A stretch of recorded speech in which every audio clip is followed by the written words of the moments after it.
7. A look at your box score, maybe most notably Tua Turned-the-ball-over. 3 interceptions on the day.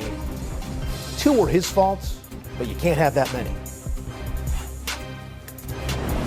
All right, back in studio with the guys. Mac, I want to talk about the importance of this win. We can assess some of the how, but the importance of LA coming away a winner here after back-to-back losses against the Giants and the Commanders. To have fallen to Miami here would have been damning to a season. Not completely, but to how we project this team. How does this change that projection? It changes because when you look at how they started the season in the dominant fashion in which they were displaying, we all feel like this was a for sure legit playoff caliber team, a team that could contend for their divisional crown in the AFC West. And then the 2 unexpected losses, especially a week ago, untimely turnovers offensively, seeing some holes surface on the defensive side.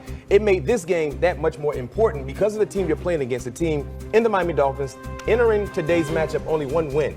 No playoff hopes at all for Miami. So you got to win the ball games you're supposed to win. That's the life of a playoff caliber team in the National Football League. They found a way to get it done. Not having a Marion Hampton, who would be the running back? Who would be the bell cow? Well, Kamani Vidal showed up 120 plus yards on the ground. A career day for him. If I don't even have to look at his stats, I know that's a career day for him. You look at Ladd McConkey showing up to the party. Offensively, did what they're supposed to do. Defensively, yes, they forced some turnovers, but we saw some issues in the run defense area. I mean, Devon Achane was running through the defense, around the defense. That is a bit concerning, but they made the necessary plays to be able to come out of Miami with a much-needed win. So kudos to Coach Harbaugh and his staff. I'm always amazed at what we're watching the Chargers do this season and how they're winning these ball games. Look at how they beat Kansas City, right? And then you look at how they won this ball game. These are games that they usually would have lost in terms of a Chargers way, right? But they found a way to get out of the mud and come out on top. You talk about Kamani Vidal, outstanding game today. He was toting the rock rather well. And you also look at Ladd McConkey, big plays in a key part of the ball game and living up to that moniker. I tagged him with the Bambi moniker coming out of college. Reminds me of Lance Allward, who played with the Chargers, right? So he's making these big plays in these high leverage moments, as is Justin Herbert. So the entire Chargers team, talking about the passing, the running, the kicking, these are moments where they usually come up small, but they came up huge today. So even though it wasn't an ugly win, got the win like we talked about. That seems to be the common theme today. Yeah. Chargers did a great job today in Miami. And so hopefully they're going to have Joe Alt back. Maybe next week. We'll see. Still dealing with that high ankle sprain there.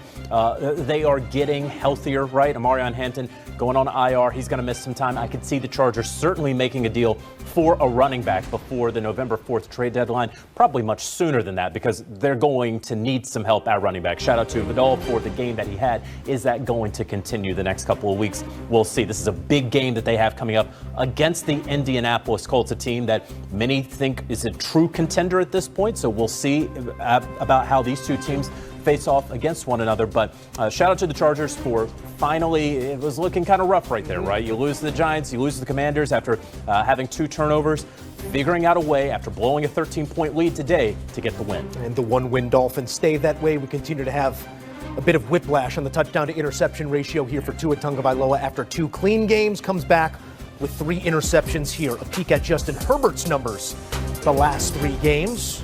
It was a get-right spot, and they just got right. A big-time connection and a big-time play to Ladd McConkey spells victory for the Chargers in Miami.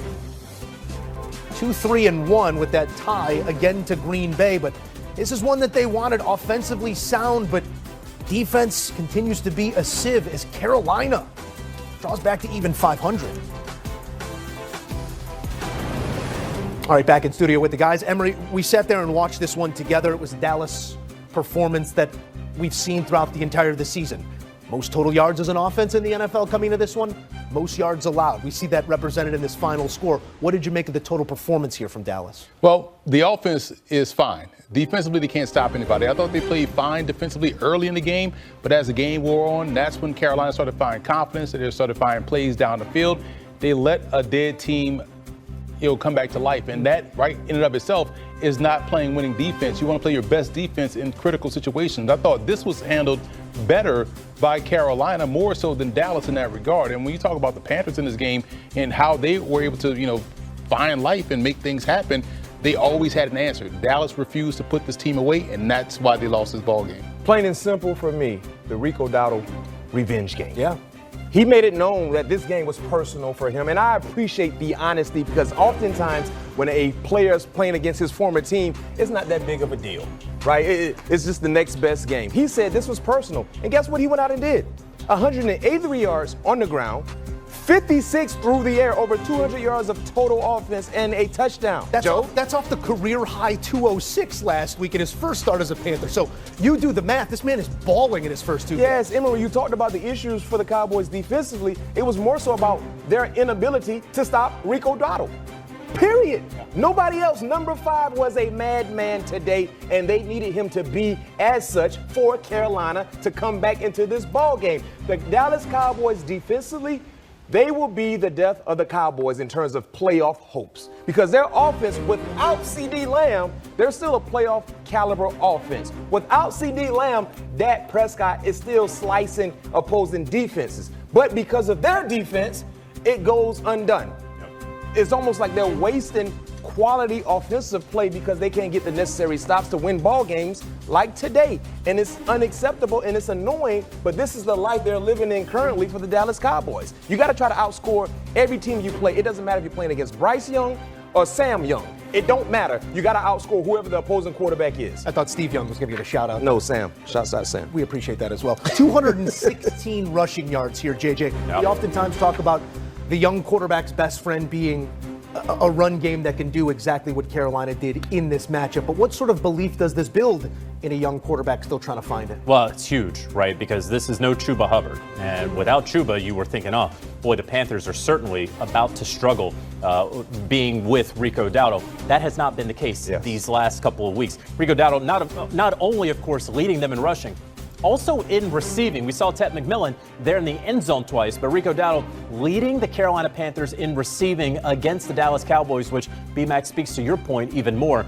You should be winning football games when the leading receiver is the running back for the other team. I want to shout out the Carolina Panthers, though, who, for the first time since 2021 are at 500 this deep in the season. You know, there was after week 2, the Panthers are 0-2. Yep. There was some question before that last drive by Bryce Young against the Arizona Cardinals about whether there could be another benching of Bryce Young and bring in Andy Dalton.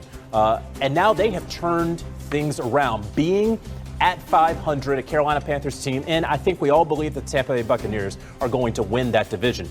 But this is a Panthers team that can be competitive, that can win football games. So shout out to them and Dave Canales here in year 2. And the crazy part is when you look at Rico Dowdle having this game, it shows you that they have a running game. They're not just running plays. So it doesn't matter who's the back there. They found a way to scheme up run plays. And when you look at this division, seeing how the Falcons play tomorrow or whatnot, and you see how Carolina has found some life. Carolina beat them 30-0. Exactly. So now you look at Carolina, you look at this rest of the division. This is going to be interesting. We thought it was going to be Tampa Bay, but now we never know with this Carolina Panthers team. But I like how they are running the football regardless of who's back there at tailback. Some very clear splits emerging. 3-0 at home, 0-3 on the road, but an even 500 this late in the season. We know Carolina fans will take that. More to come here on HQ as we take a look at Teteroa McMillan, most receiving touchdowns in a game by a rookie, too. Say it with your chest. In Panthers history. Number 1 instigator right here. Tet was standing alone in the end zone. Makes a couple plays in this one that end up being decisive in a 3-point win over the Dallas Cowboys.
Bye.